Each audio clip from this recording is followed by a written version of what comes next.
Hey guys, I'm Big Mike, and like always, I'd like to thank you for being here today. Today we have another webinar from Carley Garner of Carley Trading, talking about option selling with or without insurance. Carley has presented several webinars on BMT that cover options trading, and if you have not seen them already, I do highly recommend them. The webinar is being recorded and will be posted on YouTube sometime later today. If you are watching the recording at a later date and you like it, please do us a favor and give us a thumbs up. It does help us out. Carley said that we can take questions as they come or at the end or a little of both. So if you guys have questions, you can type them into the chat box, the questions box, and we'll get to those the best we can. Okay, guys, give me 1 second. Now I'm going to turn things over to Carley. All right, Carley, it's all yours. Okay, thanks a lot, Mike. It's a pleasure to be here as always. I just want to start out letting Mike know we appreciate everything that Big Mike's Trading Forum does for the community. It's a great resource for beginning and experienced traders, and we're happy to be a part of it. Today we're going to talk about option selling with or without insurance. As you already have learned, my name is Carley Garner. I'm with Carley Trading. Carley Trading is located in Las Vegas, Nevada, because quite frankly the weather's better here than it is in Chicago, but we focus on commodity trading, futures and options, which is primarily something you hear about in Chicago. On the West Coast, most people have absolutely no idea what it is we do.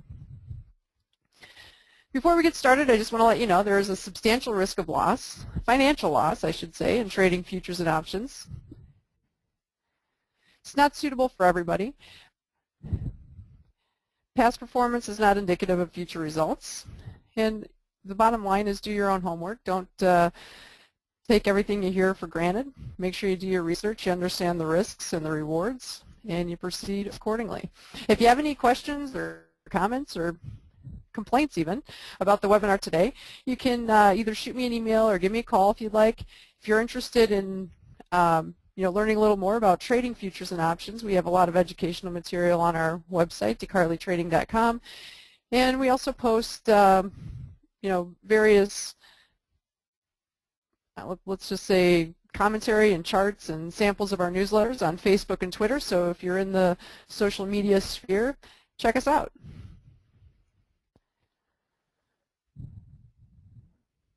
Just a little bit about me before we get started. I'm basically a broker in a nutshell, broker for Carley Trading, but I also analyze the markets a little bit, and some of the information that I publish and put out goes into Stocks and Commodities magazine. I write a monthly column in Stocks and Commodities. I've written a couple of books, and I also write for TheStreet.com and various websites in the industry. If you're interested in learning more, these are the books that I've written. A Trader's First Book on Commodities, I've actually written twice. This is the second edition, the blue cover, so if you're interested in that, make sure you get the blue cover. The other two, Commodity Options and Currency Trading, I think as far as the content goes, speaks for themselves. All right, let's get started. Today these are basically an outline of what we're going to talk about. We're going to talk about why you should and also maybe why you should not use credit spreads. It really honestly boils down to a personality choice, and you just have to find what you're more comfortable with and what type of environment is going to give you the best of your ability to make educated decisions. If you're putting too much stress on yourself by taking on too much risk or diving into a strategy that you're just not able to cope with, then you're going to get into trouble. So that's what we're going to kind of talk about today. We're going to define what a credit spread is. We're going to talk about calendar spreads, maybe when they do and when they don't make sense. And we're going to talk about the opportunity costs of these kinds of spreads, because the idea of a spread is basically you're buying insurance against your primary position, and we all know insurance isn't free, and that's true of all parts of life. Most importantly, we're going to ask the question, is credit spread trading for you? Okay, what is a credit spread or an iron condor? A lot of you might know this, but we want to make sure that everybody's on the same page as we move forward. A credit spread is a combination of a long option and a short option. Now, the seller of an option or a short option is a strategy in which you collect a premium and you keep it if a certain event does not occur. It's kind of like insurance. When you pay your insurance premium, you're paying it hoping that nothing actually happens and the policy pays back your premium plus additional damages. So in other words, the idea of selling option is you're collecting a premium and you're hoping that a certain event doesn't occur. An option buyer is kind of the opposite. They're protecting themselves from a catastrophic risk. It might be portfolio insurance. It might be you're long corn and you want to protect yourself, so you buy a put. You know, options are pretty versatile. They can be used for just about anything you can imagine. But the point is, an option buyer is looking for a particular event to occur. So they're speculating on a price movement with limited risk. Credit spreads are basically a combination of both. And we'll define what exactly I'm talking about here in a few slides. Basically, a credit spread is any combination of long and short options that involve the same type of option. For example, calls and puts. With the same underlying commodity, in which a trader receives more premium for the options sold than is paid for the options purchased. If you really think about it, this is a pretty broad definition. You know, you could be buying one call and selling 2 calls, and you could be selling 3 calls, or you might be buying a call, selling 3 calls, and then buying a call above it. All of those kind of fall into the definition of credit spread. But what we're going to talk about today is a one-by-one, the simplest spread there is. They're most commonly referred to as a bull put spread and a bear call spread.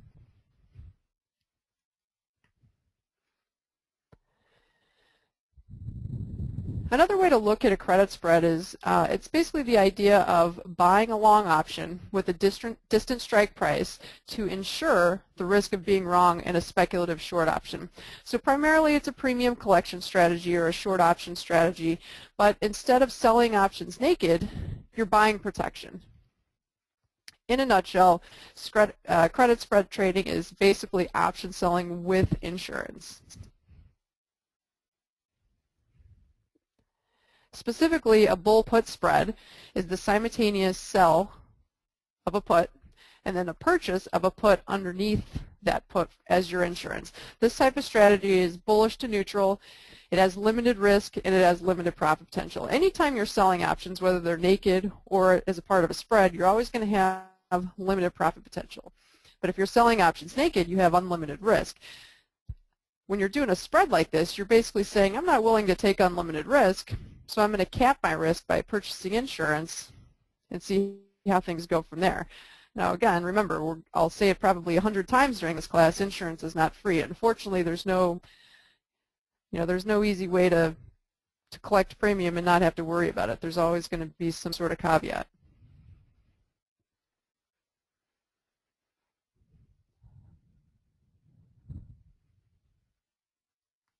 Okay, a bull put spread, the purpose of a bull put spread is for income, and it's a bullish speculation. However, you notice in the previous slide I said it was a bullish to neutral strategy, and that's true because if you're selling a bull put spread, preferably you want the market to go up. For example, let's just say you're selling a bull put spread under the S&P. You want the market to go higher because it takes all of the guessing out of it, it takes all of the stress out of it.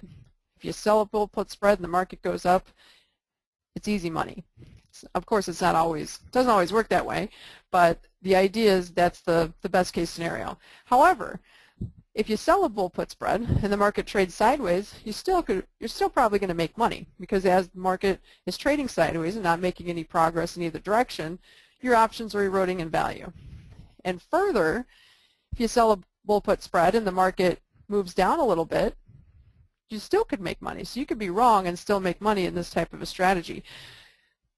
Where you really get hurt is if you're extremely wrong. If you're extremely wrong, that's where the risk comes in. So this type of a strategy, just like if you've ever come to any of our other option trading classes in regards to selling naked options, spread trading is very similar in idea in that it's the type of strategy that you can make money whether you're right or wrong. It's just a matter of not being too wrong. And for full disclosure, the last 12 months or so have been pretty rough for a lot of option sellers, particularly in markets like crude oil, the grains, because we've seen markets that go from being really quiet for a week or so and then just from out of nowhere blow up in a volatility, and sometimes it's a little too much for option sellers to take, particularly crude that dropped 50% in a short period of time. Anybody trying to sell strangles or sell puts under the market had a really rough time. Unfortunately, those types of things happen, but it's it just comes with the territory at times. There's times where certain strategies work flawlessly, and then there's other times where it just seems like you can't catch a break, and that's true of trend traders or option sellers or option buyers. Markets go through cycles, and strategies go through times of feast and times of famine.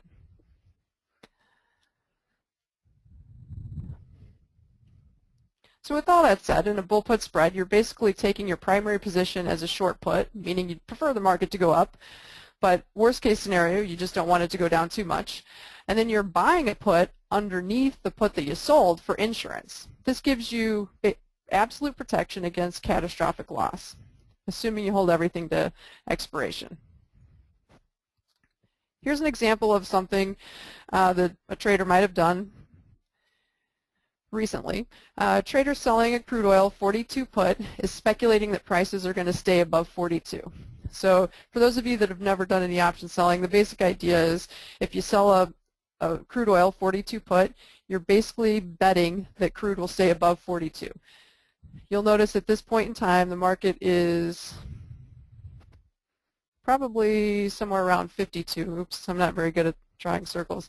Somewhere around 52, 53. So the idea is you can be wrong by $11 and still make money. As long as the market stays above this area at expiration, 42, you make the entire premium. Somebody selling a naked option would have made 65 cents.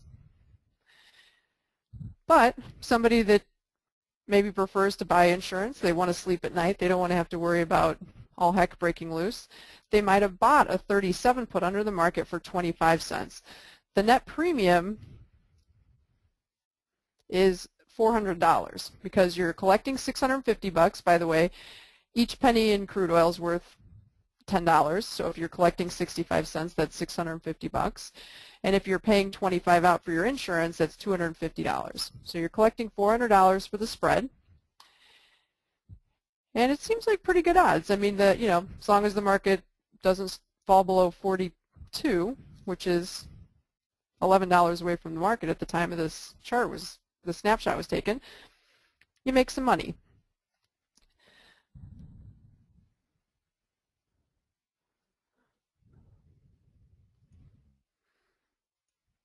Whoops. Sorry about that. Okay, so let's take a little closer look at how this might work out. The nice thing I mentioned before about credit spreads is that you have limited risk. No matter what happens, you know the worst case scenario. But the problem with credit spreads is sometimes that worst case scenario is pretty darn bad. In this particular instance, the maximum risk zone, which extends everywhere from, I'll just, roughly 37 down to infinity, or 0, I should say, is 4,600. So the most you can lose is 4,600, but geez, 4,600 is a lot of money, especially when the most you could ever make is $400. So the odds of success on a credit spread can be pretty good. I mean, like I said, we could be wrong by $11 and still make money on a trade like this. But the downside is, by the time you buy your insurance and everything else, you have a big risk and a small reward. Now, I'm not saying that that's a bad thing, because that's basically the whole idea of this type of a strategy. It's the same thing insurance companies do. Like I mentioned before, they collect premiums every month. Your car insurance is probably, who knows, in Vegas it's pretty high because we have a lot of drunk drivers, but it might be somewhere around $200 a month. $200 a month adds up quickly to the insurance company. For them, they make a pretty good living on it.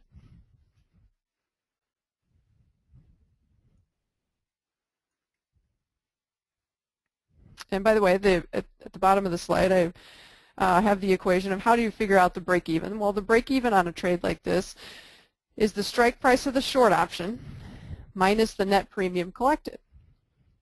So you'll notice the break even on this trade is 41.60 because remember we collected 40 cents or $400. That 40 cents basically acts as a buffer.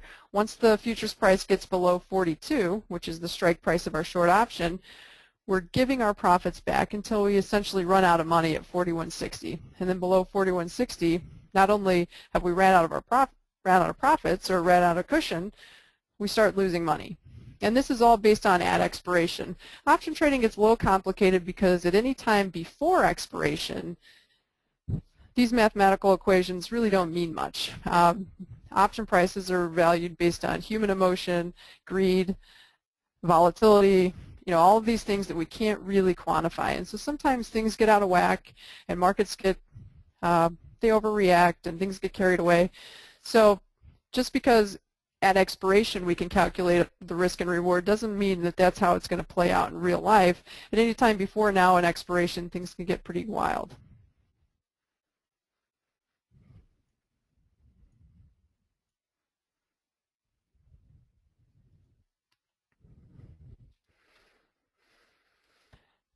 Okay, let's take a look at the other scenario, a bear call spread. A bear call spread is the simultaneous sell of an out-of-the-money call, or if you're a real aggressive trader, you could even sell an at-the-money call or a little in-the-money call. But basically the idea is, in my opinion, you probably want to stay out of the money. So if you're selling a call option, it should be above the current market price, in my opinion.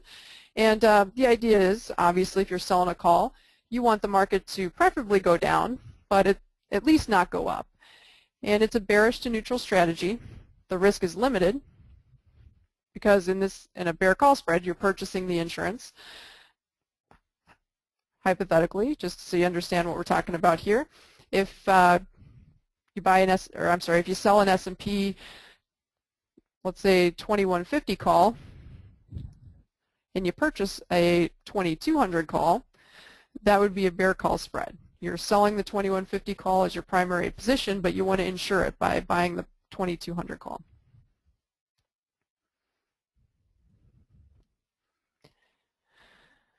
So in a bear call spread, the short call is the primary position. That's your money maker. That's what you're selling for income.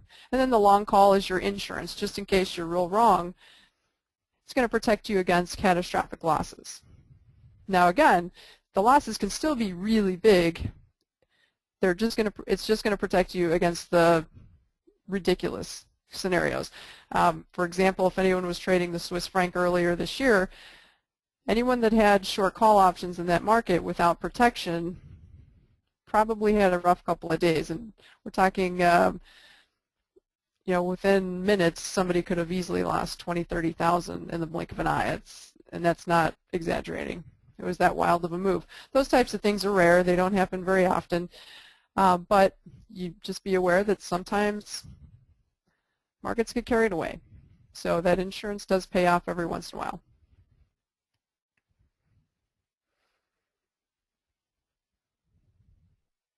Okay, let's take a look at a specific example. This does happen to be in the S&P. A bearish trader might opt to sell a 2140 call and purchase a 2180 call for insurance. Hypothetically, with this trade, the net credit would be around $9. Each point in the S&P is worth $50 for those of you that aren't familiar with the E-mini S&P. So if you collect $9 in premium, it's worth $450 to you. As long as the S&P stays below 2140, you keep your $450. Where you get in trouble is if the S&P rallies above 2140, and your your maximum risk is going to be if the market's trading above 2180. So remember, above 2140, you're giving back profits until you run out of the premium collected. And then once you reach the 2180 area, which is where you're buying your protection, it can't get any worse than that, but it's not good either. It's pretty unpleasant.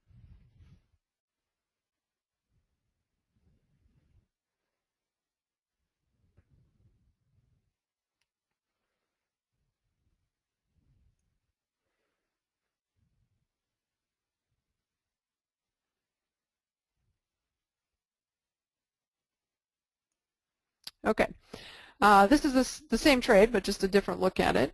We're going to talk about profits and loss zones here again. Now on this trade, one thing that you'll learn as if you do start getting into option spreads is there's certain markets and certain scenarios in which the risk is just ginormous. I was going to say that's not really a word. Gigantic compared to your profit potential. And then there's other markets where you can actually put together a pretty nice trade as far as risk and reward. In my opinion, selling calls in the S&P can be one of those. The downfall is when you're selling calls in the S&P, you usually have to get closer to the market than a lot of traders like to do, because S&P calls just by nature are cheap. S&P puts are expensive and S&P calls are cheap. But the nice thing is they usually don't explode in value like the puts do either. You know, if S&P can have a pretty quick 20, 30, 40 point down day, but you don't see very many up days in that magnitude, and when you do, the options don't react as quickly on the calls as they do the puts on a down day. So with that said, a trader that sold the 2140 call and bought a 2180 call, they're facing a maximum risk of $1,500, which again, I'm not saying that's not a lot of money. It is, but you're collecting $450. The odds are pretty decent. Me personally, I'm bullish the S&P, so I'm not saying this is necessarily a good trade. I'm just saying this is an example of something you might structure, and it's not too bad. It's approximately 3-to-1 as an option spread. That's really not bad at all. You'll learn that. Obviously, when you're trading option spreads, when you're selling options, you're never going to get quite the risk-reward profile that a futures trader will get. But the difference is when you're selling options, in theory, you should make money on more trades than you lose. And as a futures trader, you know, some of the best traders in the world are only batting 50%. Or 500, I guess is more appropriate.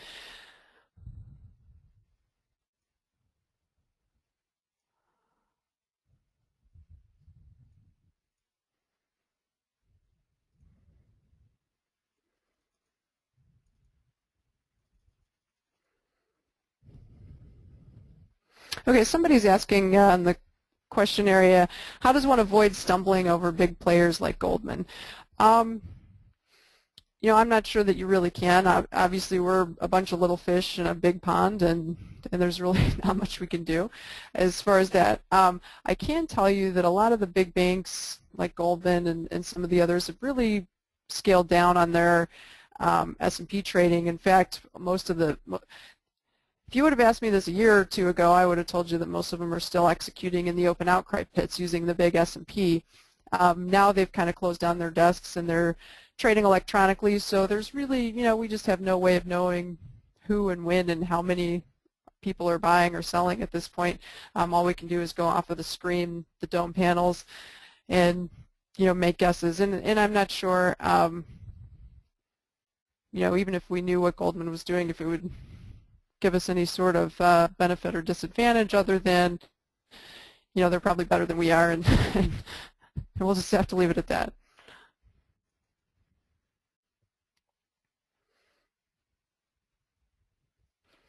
Okay, an iron condor, just for informational purposes, is basically when you're trading credit spreads on both sides of the market. It's a simultaneous holding of a bear call spread and a bull put spread.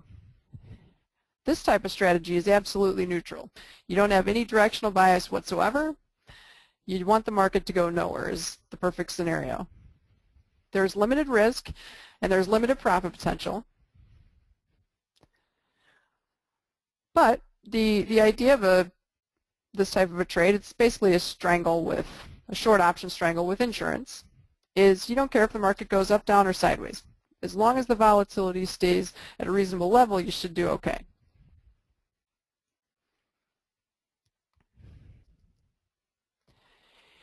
Here's what a chart or a payout diagram might look on with a condor.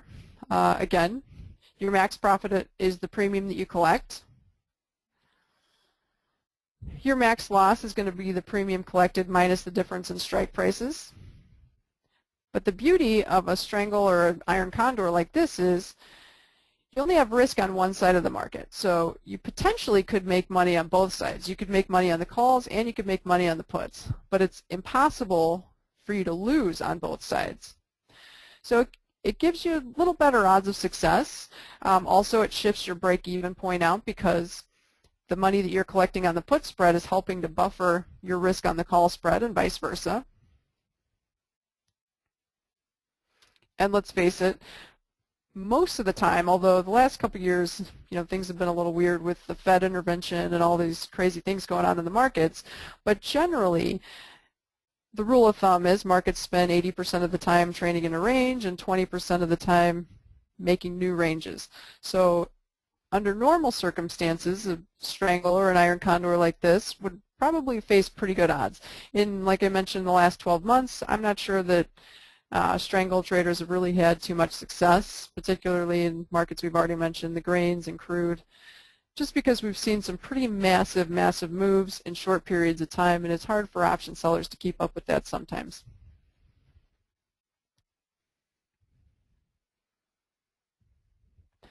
Okay, let's talk about a different type of credit spread. Let's talk about calendar spreads.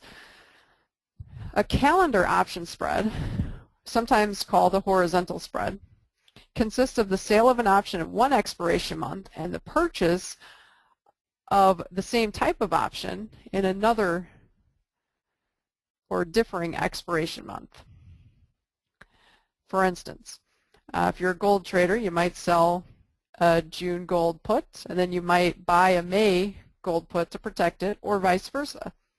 This strategy can get very complicated, and it's subject to a lot of guesswork when determining profit, loss, and risk. In the previous examples, we were able to calculate with exact science what your risk would be at expiration. When you're talking about calendar spreads, there is no such calculation. I mean, you can do the math, but the problem is it's never going to be accurate unless you just happen to guess correct, or none of the other variables change, such as volatility or demand or human emotion, those types of things. And also, options with different expiration months, a lot of times they'll behave differently. Sometimes, depending on the commodity, it's because the front month fundamentals are a little different than the back month fundamentals. Or it just might be that a big hedge fund has a position in the front month and they have to get out before the contract expires, and you see a massive short squeeze. So sometimes it's just as simple as that. It has nothing to do with fundamentals or seasonals or anything of logic. It just, there's a big trader, he needs to get out, and he moves the market in one contract month but not the other. The key to doing calendar spreads and really understanding where your risk is and what's going on is just knowing that options with less time to expiration erode more quickly. So in other words, if you're trading March options against June options, the March options are going to erode quicker than the June. And even knowing that doesn't give you any, obviously, special edge. It's just something you really need to keep in mind when you start putting these trades together. Let's take a look at an example. Okay, if you sell, these numbers obviously are not accurate. They're just for demonstration purposes. They were pretty accurate a few weeks ago. But anyway, if you sell a May gold 1150 put at $10, which in gold terms is equivalent to $1,000. Each dollar in gold is worth $100 to a trader. So if you sell an 1150 put for $10 and then you buy a June gold, see, we're selling May and we're buying June, so we're selling the front month, buying the back month, 1100 put, and you'll notice the 1100 put obviously has a lower strike price than the May 1150. So we're buying the June at 650. The net credit is $350. Well, the idea of this trade is that we're hoping that the May put erodes faster than the June. And it probably will. Under normal circumstances, that's how things work out. And at the time, we looked at the theta. The theta is basically the pace of premium erosion due to time going by. According to the numbers or the calculation and the theta, the erosion in the May could be as much as twice as fast as the June. The theta in May was 30 and the theta in June was approximately 15. Now, before you get too excited about using those types of projections, It's just a snapshot. That's the mathematical formula based on one day's market trade, but things can change fast. So just because it's that one day doesn't mean that that's how it's going to play out. And also, that's assuming that all else remains equal. If the market trades sideways, gold futures do not move, then it's very possible you see the options erode at that pace that the theta's spitting out. But more often than not, gold moves up or gold moves down, and guess what? The theta that you saw yesterday means nothing today. So don't get too caught up in those types of things. But assuming that it did, let's say that everything worked out and the May option eroded about twice as fast as the June gold option. At that point, when the May option expires, the June option is probably still going to be worth about $300 or $3 in premium. The net profit on that trade would be somewhere around $7 if the May option expired worthless. And again, this is all just an estimate because we have no idea what the volatility is going to be like. We don't know what the June option is going to be like. We know if the May option expires worthless, it's worthless, but we don't know what the June option is going to look like. That's the problem. That's why we can't accurately determine what the risk and reward might be.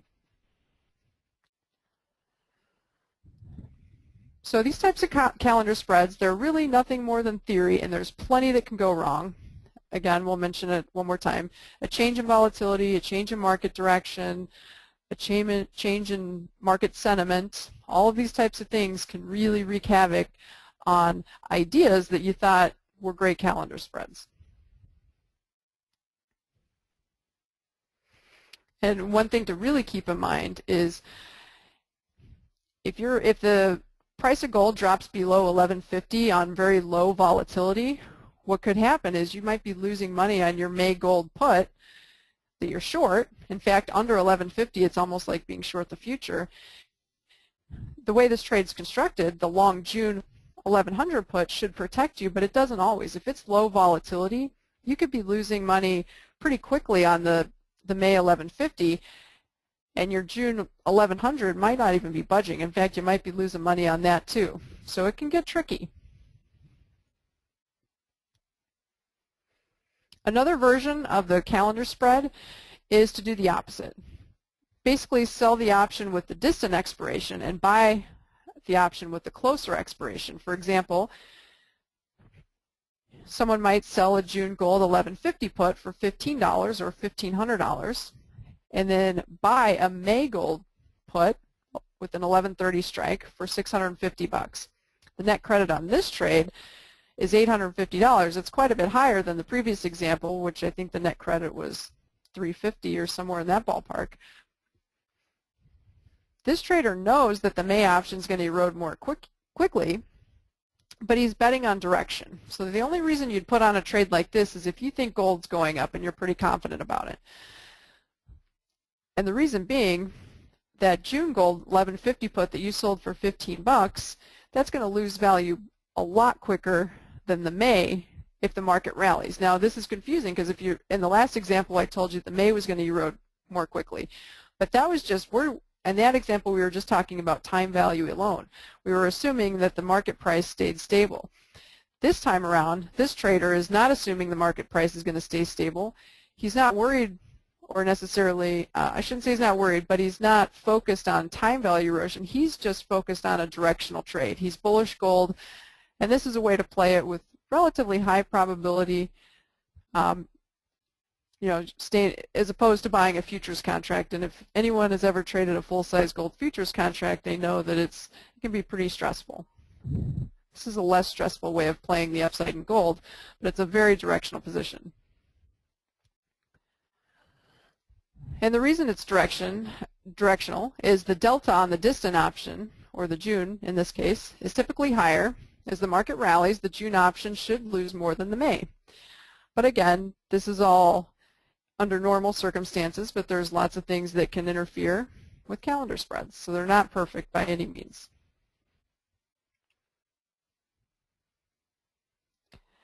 Okay, let's talk about advantages of credit spreads, because there certainly are some advantages.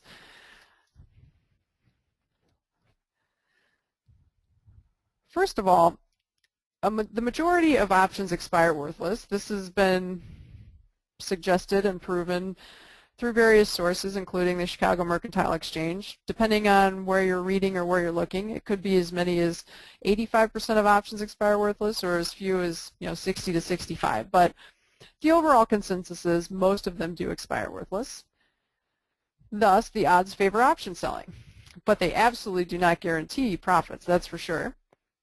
Credit spreads, as we mentioned, is just a form of option selling, so obviously an advantage of trading credit spreads as opposed to outright futures or long options is the fact that most options expire worthless.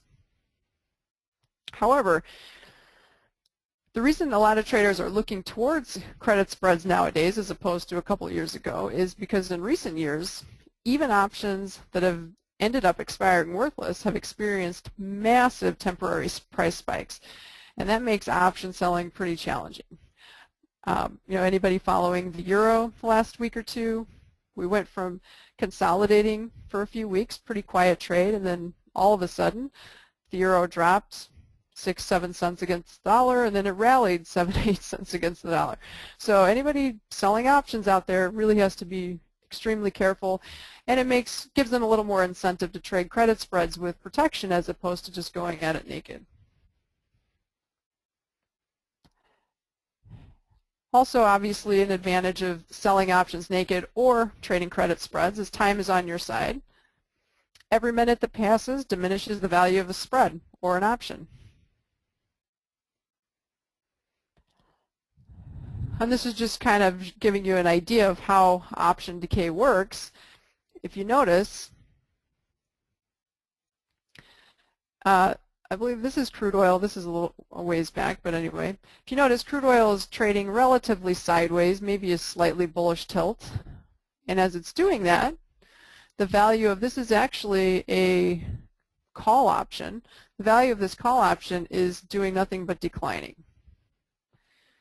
There's some price spikes here and there. Obviously, it's not a perfect straight line, but you can obviously see it's losing value even as the market's really not going anywhere.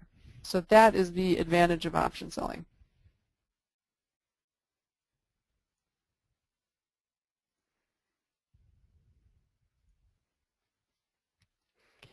Okay.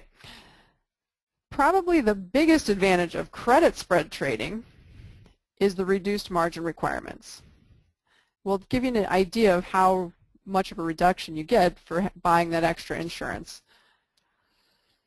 A trader could sell a June gold 1150 put naked for about $1,500, $1,550, and the margin requirement would be $2,400, roughly. These are rounded. Not too bad as far as margin to equity goes, or margin to premium goes. But the same trader could purchase the June 1100 put for $650 and basically cut their margin requirements in a third. The margin on the spread, selling the 1150 put and buying the 1150, selling the 1150 put and buying the 1100 put as a spread, the margin is only $886. So what happens is a lot of spread traders say, hey, I can sell 3 spreads and collect $2,700 in premium for the same margin it would take me to sell 1 naked. So obviously that's an advantage in some ways. However, you want to be careful with that because if you have 3 spreads, you have almost 3 times the risk. Sure, you're limited and you have your insurance, but as we've seen in a few examples, the risk can be really big. So you want to be real careful with that. In my opinion, in many cases, you're better off just selling one option naked further from the market, in other words, with a lower strike price than you are selling 3 spreads. Another advantage of credit spreads is the reduced position volatility.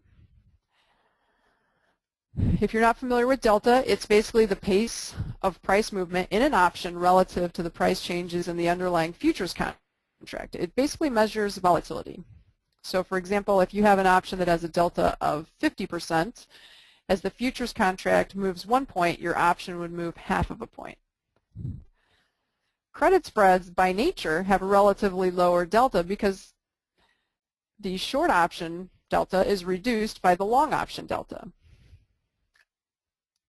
Thus, a lower delta means lower volatility and a more comfortable trade.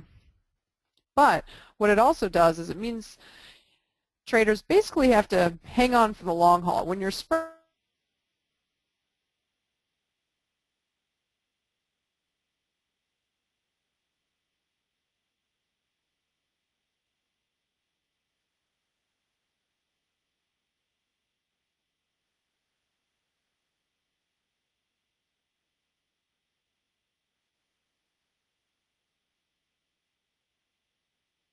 don't really have that luxury because they're hedged for them.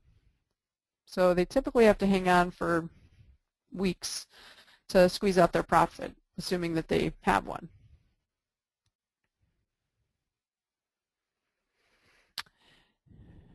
Okay, this I just wanted to kind of show you how the position delta worked. In this example, we were selling an 1150 put here and buying the 1100 put in gold. The delta on the 1150 put is about 27, we'll just say 27%. So if gold drops $1, this option in theory, it's never as perfect as it should be, but in theory this option should gain in value by 27 cents on the dollar. And this option should gain in value by 13 cents on the dollar. So basically you're netting them. Your delta is netted. The position delta is now going to be about half of what it would be if you just sold the option naked.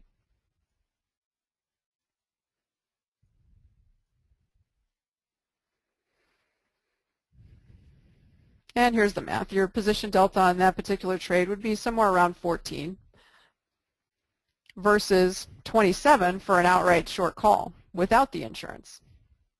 And again, we mentioned lower position volatility means lower delta means lower position volatility, and of course it's just more comfortable. Now, again, I just want to warn you, if you're the type of person that likes to take advantage of the discounted margins that spread traders receive, you want to be careful not to double up or triple up because you're kind of defeating the purpose. For example, the position delta on a one lot we mentioned was basically cut in half. It's now 14. But if you're going to sell 3 spreads, because you can sell 3 spreads for every 1 naked in regards to margin, your delta is going to jump up quite a bit. You want to be careful not to have too much risk on. Sometimes the illusion of safety that the protection offers is not quite as exciting as you think it might be. It's not going to help you nearly as much as you want it to if something goes wrong.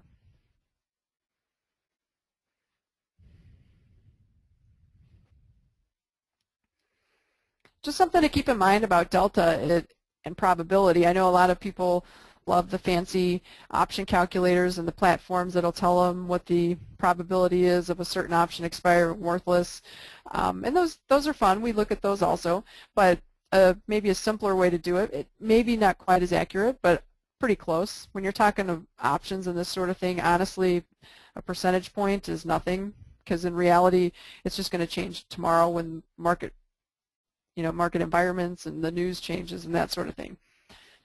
But anyway, you can use delta as kind of a cheap and easy way to find probability. So if a delta is 27, that roughly means the option has about a 27% probability of expiring worthless. And now if you're trading a spread, just because you have a lower delta, remember in the last example our delta was about 14, that doesn't mean that that spread has a 14% chance of expiring in the money. You know what, I'm sorry, there's an error in this slide. 27 delta suggests that there's a 27% probability of that expiring in the money, not worthless. I apologize for that. So obviously if there's a 27% chance of it expiring in the money, there's approximately a 70% chance it's going to expire worthless. That sounds a little better. All right. And so as far as your spread trades go, if your delta is 14, that doesn't necessarily mean that there's an 85% chance of the spread expiring worthless. What it does mean is there's a 14% chance that you will not see the maximum loss. In other words, there's an 85% chance that you won't see the maximum loss on your trade, but there's still going to be a 70% chance of your primary option expiring worthless. And so in other words, when you're talking about probabilities, go off the primary position, not the protective position.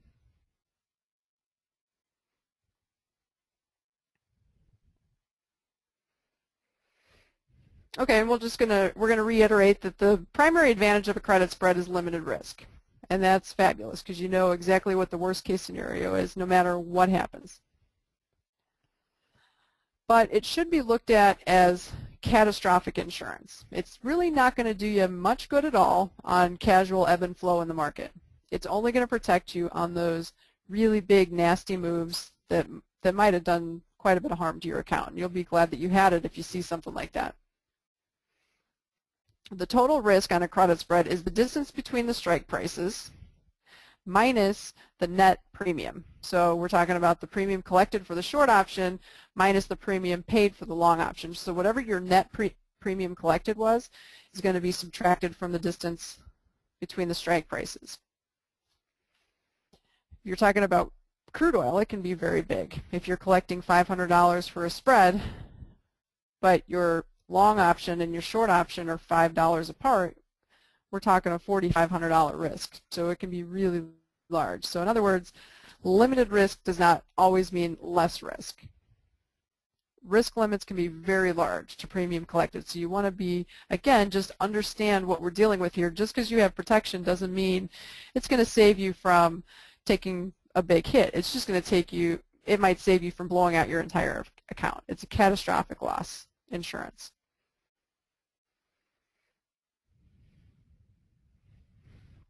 And this is kind of just giving you an idea, reiterating what we've already talked about. But this is an example. If you sell an 1150 and you buy an 1100 put in gold, you're collecting approximately $9, but your risk is between 1150 and 1100. That's $5,000. So your total risk is $4,100. I don't know about you, but that's, in my opinion, a lot to risk on that type of a trade. So again, less risk doesn't always, limited risk does not always mean less risk. So just know what you're talking about when you start getting into the stuff. Understand what your risks are before you put the trade on.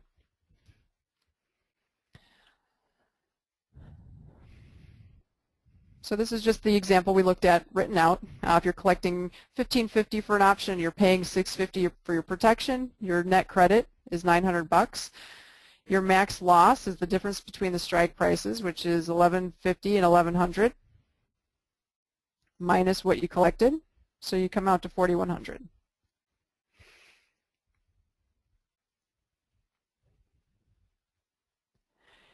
Let's talk about the opportunity cost of credit spread trading.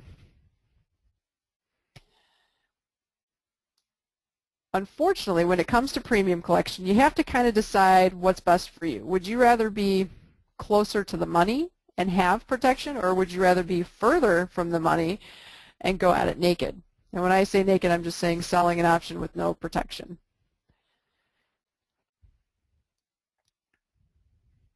Most credit spread traders tend to get closer to the fire. In other words, the option that they're selling has a strike price that's closer to the current market price than maybe it otherwise would be if they were selling naked.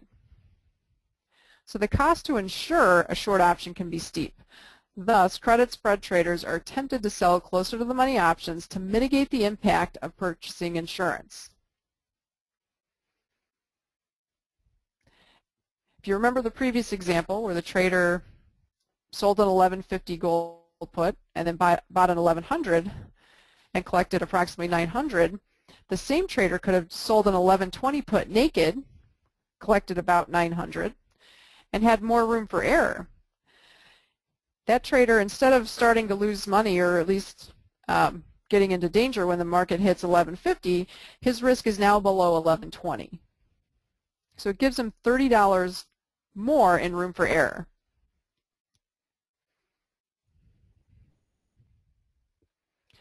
Another opportunity cost of credit spread trading is the tendency to overload risk. And we mentioned this already, but I want to make sure you understand. The margin discounts for credit spread traders they basically entice people to overload an account.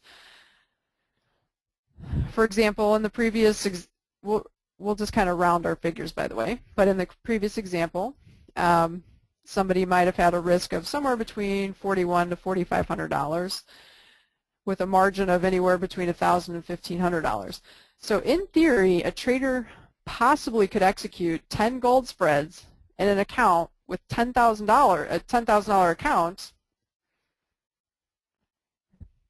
but the risk on those trades could be well into the $40,000 to $50,000 area.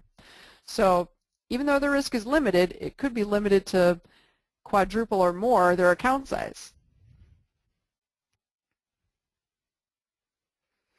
A sharp explosion in volatility could easily wipe out an account that's doing that sort of thing. I've seen, I talk to people and work with people all the time, and I've seen any strategy under the sun. I've seen good, the bad, and everything else. But one thing that I can for certain tell you is that somebody trading, loading 100% of their accounts with credit spreads, they might make money for a year, maybe even 2 years, but it's going to take one day, and they'll blow the entire account out just simply because of this right here. They have a lot of risk on the table. It's limited, and it's hedged, but it's still very heavy. And it's just a matter of time before something bad happens and takes all the hard work that you did over the last year or two, and that's that. So just be aware.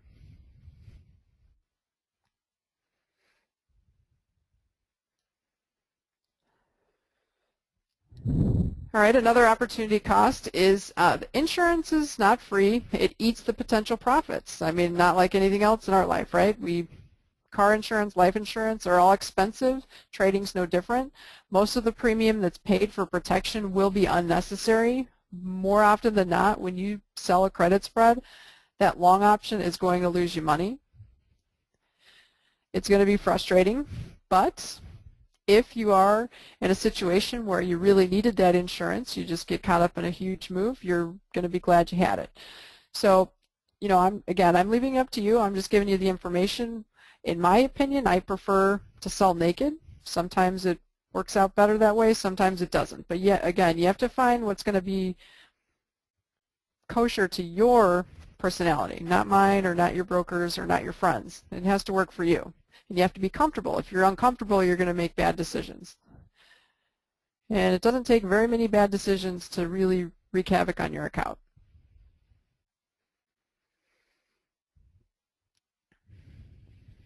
Another frustrating thing about credit spread trading is the time value erosion occurs on the protective long option. So ideally, as an option seller, obviously you want time value to erode, and that's the whole idea of the strategy. However, as much as you're going to love seeing the erosion on your primary position, it's going to be frustrating to see it on your protective position. It can be highly counterproductive. I've seen, and especially if you're selling options that have a lot of time left on them, and when I say a lot, I'm talking 6 months, 5 months, anything more than 60 days, I would say. What you'll find is with the credit spreads, you have a lot of risk and very little reward because both options will be slowly eroding at approximately the same pace. So you're not really getting a lot of benefit. I mean, you'll squeeze out a few bucks here and there, but you're not going to see much profit potential with option spreads that have that much time on them. However, if something happens and the market starts moving and volatility picks up, you could really, really feel the sting from it. So it's all risk, very little reward.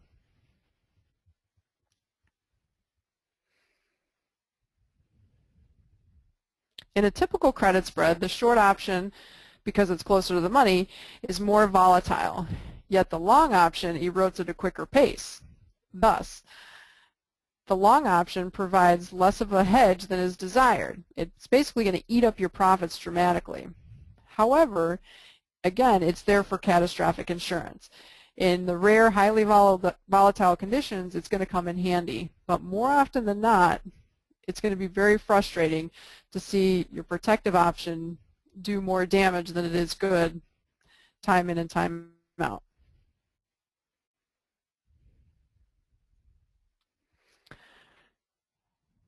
Okay, let's talk about the real risk of credit spread trading. We're just going to reiterate some of the things we've talked about and add a little something extra.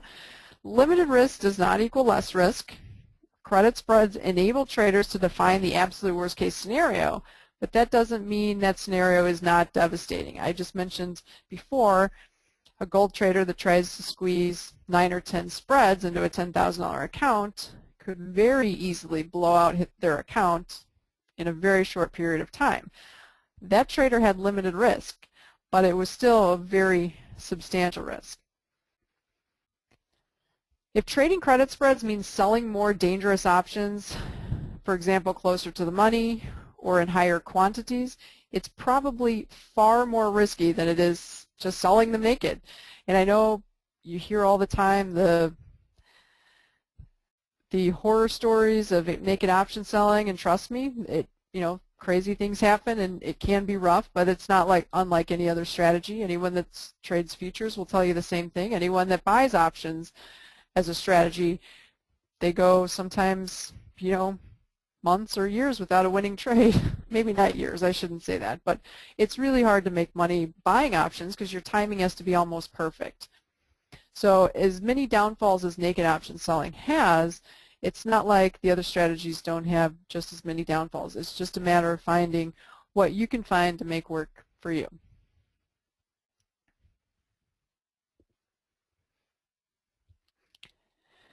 But the bottom line is credit spread risk is often capped at levels that are much higher than most of us would be willing to risk on a short option anyway.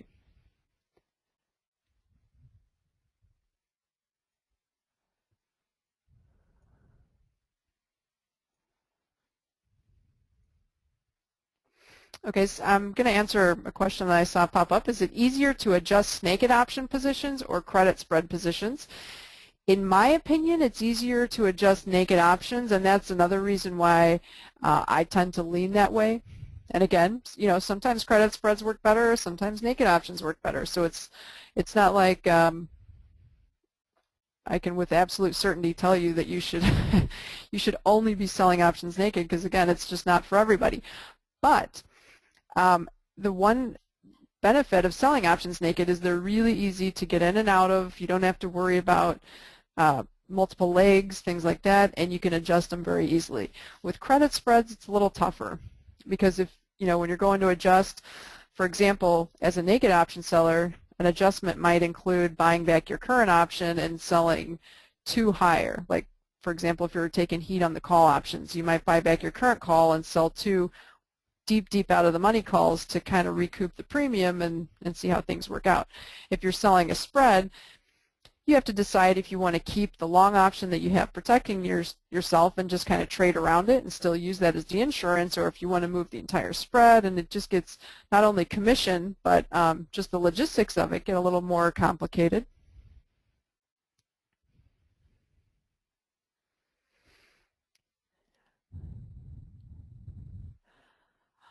Someone's asking if I'm going to show option chains for the futures. The few screenshots that I showed a little earlier with the option values, that actually was basically a cropped screenshot of my option screen with option chains. I don't have any live data going through at this point, particularly because it's aftermarket, but also just because I didn't prepare it and wasn't prepared for that. But so I'm not. But if you want to sign up for a demo, we have platforms where you could actually log in and take a look at option chains and just get an idea of how things are moving around and how things work and what the premiums are. And there's margin calculators within the platform. So if you're interested in that, you can go to our website, decarleytrading.com, and go to the platform section, or better yet, probably easier if you just send me an email and I'll give you the information. Somebody's asking, what do you think about using ETFs as proxies for futures as it perhaps pertains to less risk and less margin? To be 100% honest, I mean, I'm a commodity broker, so I'm not familiar with the margining on ETFs, and really I'm not an expert there. I trade them for my personal account as far as my retirement account, but beyond that, I'm really just not in tune with all that kind of stuff, so I'd hate to give you bad information. Somebody's asking, how do you defend a naked option? Some examples. It gets tricky, especially if you see massive price moves in the futures market in a short period of time.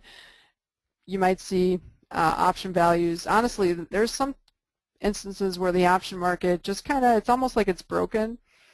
The options are way overpriced because people just get excited or they're scared and they're panicked. So there's times where it's pretty tough to figure out what's the best course of action, and all you can do is try to spread your risk out and hope for the best. But something that we typically will do if we're taking some heat on an option is we'll basically just buy it back and replace it with a strangle. So, just purely hypothetically, if we're short a euro call and the market presses higher against it and it gets to a point where we're about double, so if we sell a call for 40 points and it's now worth 80, at that point we kind of say, hey, we're taking a little more heat than we want to here, maybe we should do something, and then we start shopping around for possible adjustments, and that would more often than not mean buying back the existing call and then just selling a call and a put to replace it. So if we're buying back our existing call for 80 ticks, we might sell a call worth 40 ticks and a put worth 40 ticks, and the idea of that is if there's a big explosion in volatility, usually options on both sides of the market are a little overpriced, and so if the market calms down and people realize it's not the end of the world, the options will a lot of times implode and lose value, and so that's what we're hoping for when we do that sort of an adjustment. Some traders opt, if you're trading multiple options at a time, some people like to buy or sell futures contracts against your options to give your, similar to kind of a covered call, but typically you'd want to do, one future per 3 or 4 options as opposed to 1-to-1, just because of the leverage in the futures can be pretty nasty. So there's lots of different ways to deal with it. But each scenario is different, and it's tricky because you never know until after the fact what's going to be the best way to go about it.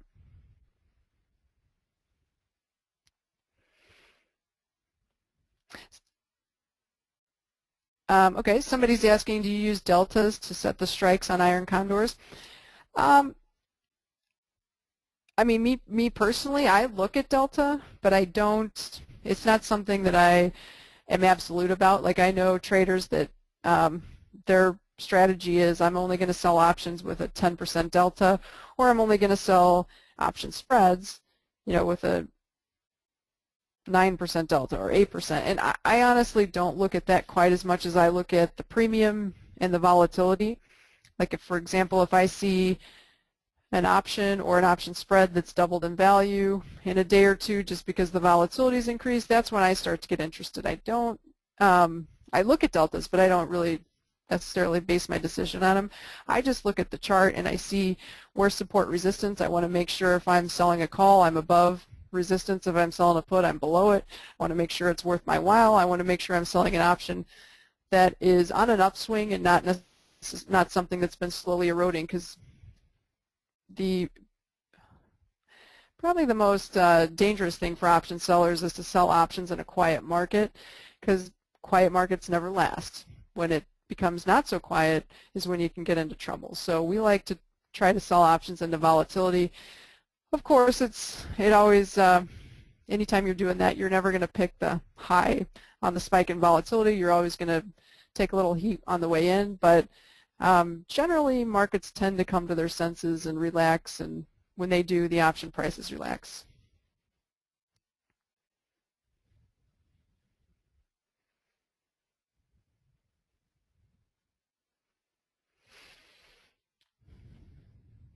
Somebody's asking if it's possible to construct an option spread instead of a commodity future spread. For example, if you want to buy July corn and sell December corn futures.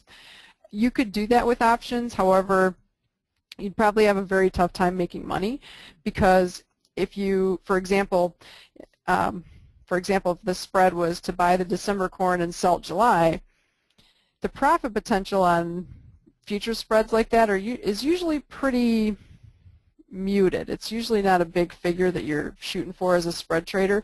So when you factor in the premium that you would have to pay to buy like a December call and then buy a July put or whatever the case is with your spread, it probably would leave you with a position where you have limited risk and you wouldn't have to really worry about it too much, but the time value would eat you up, and just the fact that the market probably wouldn't move enough to give you any type of profit on it would be, probably just wouldn't be worth your while, to be honest.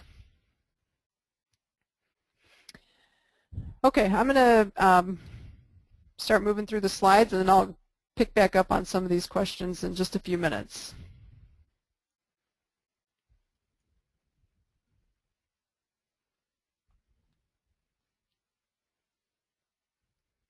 Okay, again, limited risk is not less risk, and this might be most true in the S&P put options.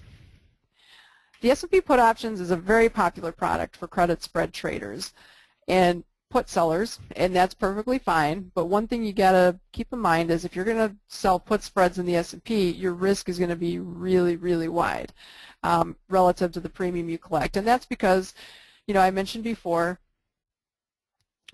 S&P puts just tend to be pricey, and S&P calls tend to be cheap. It just is how it is, because markets, you know, you've heard it, they go up the stairs, but then they go down the elevator, and it's true. When they go down a lot faster than they go up. Thus, the puts are more expensive. So, for example, somebody that looking to sell a December 1550 put in the S&P might get 12 bucks, and it would cost them $7 to buy the 1500 put. The net credit would be 250 bucks before commission. That's the most you could ever make no matter what happens. It's $250 before transaction costs. The total margin on the trade would only be about 680, 700 bucks, so it's not too bad. But I mean, if you think about it, you're only collecting 250 bucks, so it's not like it's that attractive, and we're talking about a December expiration, so it has quite a bit of time.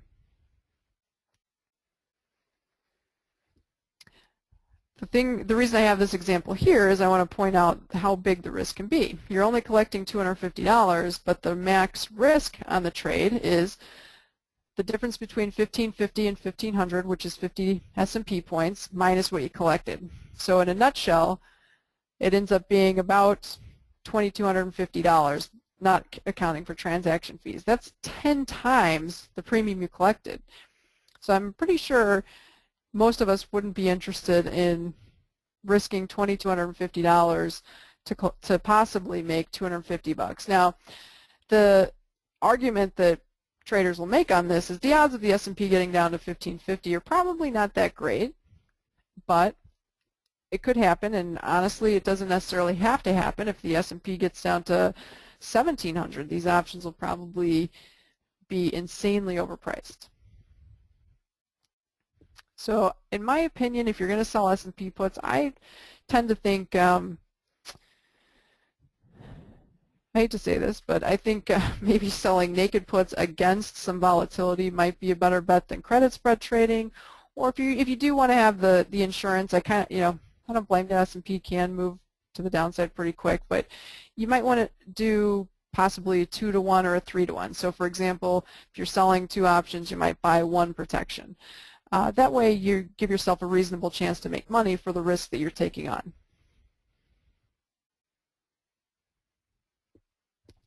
Just to give you an idea, the same trader could have sold a 1450 put naked for $5 and a margin of $1,000. So they're paying a little more margin, and yes, their risk is unlimited, but they're selling a put that's 100 S&P points lower. That's a lot. I mean, sometimes the S&P doesn't move 100 points in a month or two. Well, usually it doesn't move 100 points. But I mean, you get the idea. 100 points is a lot. That's like a lifetime. and room for error. Okay, what are the best environments for credit spread trading? Well, in my opinion, if you're going to trade credit spreads, you want to try to stick to under 45 days, maybe even preferably less than 30 days. And this is because, again, the time value of the option erodes quickest in the last 30 days of an option life. So if you're long an option, you want to make sure your short option is eroding quick enough to make up for the losses on your long option. And it's easier to do this with less time to expiration than it is with more time to expiration. As we mentioned before, spreads with lots of time on them tend to be all risk and no reward.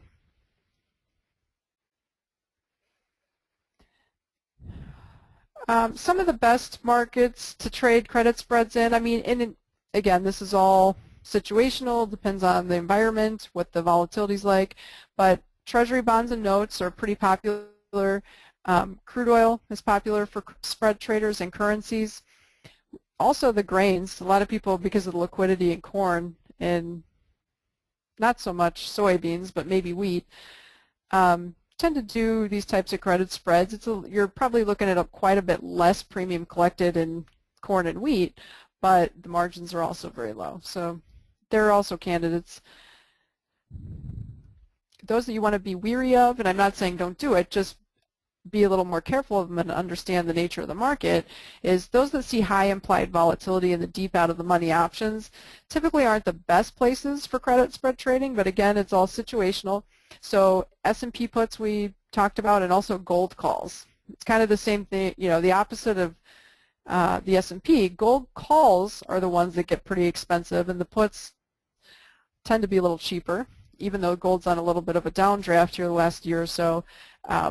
That will still be the case. If gold starts to rally, trust me, the calls will pick up in value like nothing you've ever seen. That's just how gold is. So be aware of market tendencies and just trade accordingly. Well, is credit spread trading for you? It might be if you wake up in the middle of the night to babysit short option trades. If you're worried about a short option position, a naked short option position, then you probably should have credit spreads on. If you're waking up in the middle of the night, the lack of sleep is going to take a toll on emotions, decisions, and your trading account. If you're left-brained and you must be able to mathematically quantify your risk at all times, you should probably be trading credit spreads. I mean, not everybody's equipped to mentally cope with the idea of unlimited risk, and that's okay. Also, if your risk capital is limited to the funds deposited in your trading account, you probably should be trading credit spreads. If you don't have the additional funds to risk in the case of a margin call or something worse, you probably should be purchasing insurance to prevent that from happening. Okay, I want to thank everybody for attending and remind you, if you're interested in learning more of what we have to say, you can pick up a copy of my books at any major outlet, but primarily Amazon is probably the cheapest and most convenient. Here's all my contact information. You can feel free to call me or shoot me an email at any time if you have any questions. And again, don't forget about our Facebook and Twitter page. The Twitter handle is @CarleyGarner. And I'm going to dive back into these questions. All right, thank you very much, Carley. So guys, if you have any last-minute questions, now's the time to ask. Okay, somebody's asking if we're able to take Canadian clients in BC, and unfortunately the answer to that is no. Due to Canadian regulations, I would venture to say most U.S. brokerage firms are unable to accept Canadian clients at this time, but that could change in the future, who knows. Somebody's asking, do we sell weekly options? I have clients that do a lot of weekly option trading. Me personally, with our recommendations, and we just haven't really gotten into selling of weekly options. I do think the weekly options are great for futures traders that are looking to kind of insure against their day trades or their swing trades, but we haven't really gotten into option selling on the weeklies. But again, I've got clients that do it, so it's not, we have capability, it's just not something we've practiced. Okay. The question is, what hours are the futures options available for trading? Well, this is the great part relative to stocks and stock options. They're basically only available during, market hours, approximately 9 to 4, 8 to 4 in Chicago, whatever it is. Futures options, on the other hand, are available for the most part 24 hours a day. They do close for about 45 minutes in the afternoon. However, one thing to keep in mind is not all the futures markets, even though they're open, and I should say not all the futures on options markets, they might be open, but they might not necessarily be tradable. Some of the overnight markets, like for instance crude oil, there's not market makers in the overnight, so you could trade them if you wanted to. You could put an order in, but there's probably not somebody to take the other side. So unless you absolutely have to trade those particular markets in the overnight, you probably don't want to. You want to try to stick to the day session. But some of the markets that are a little more liquid in regards to the options, like the E-mini S&P, treasuries, they have market makers basically around the clock, so you can trade them in pretty good conditions almost 24 hours a day.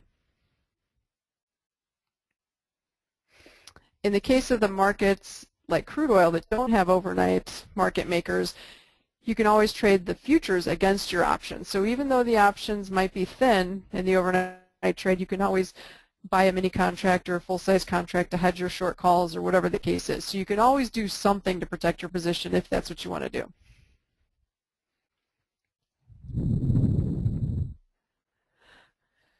Okay, somebody's asking, isn't 2-to-1 credit spread a combination of both disadvantages of naked option and credit spread? And that's a good point. It is. It's also kind of taking advantage of the advantages of both strategies as well, but I can definitely see your point.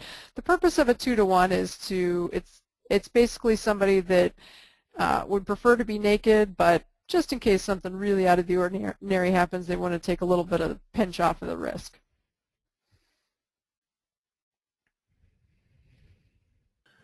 Okay, so I think there's not any other questions, right? So if anybody is watching the recording later and they do have a question, then the best way to reach Carley is right there on your screen, cgarner@dcarleytrading.com. Okay, thank you very much, Carley, and I'll see you back maybe a few more months for another webinar. Okay, thanks everyone. Thanks, guys. Bye.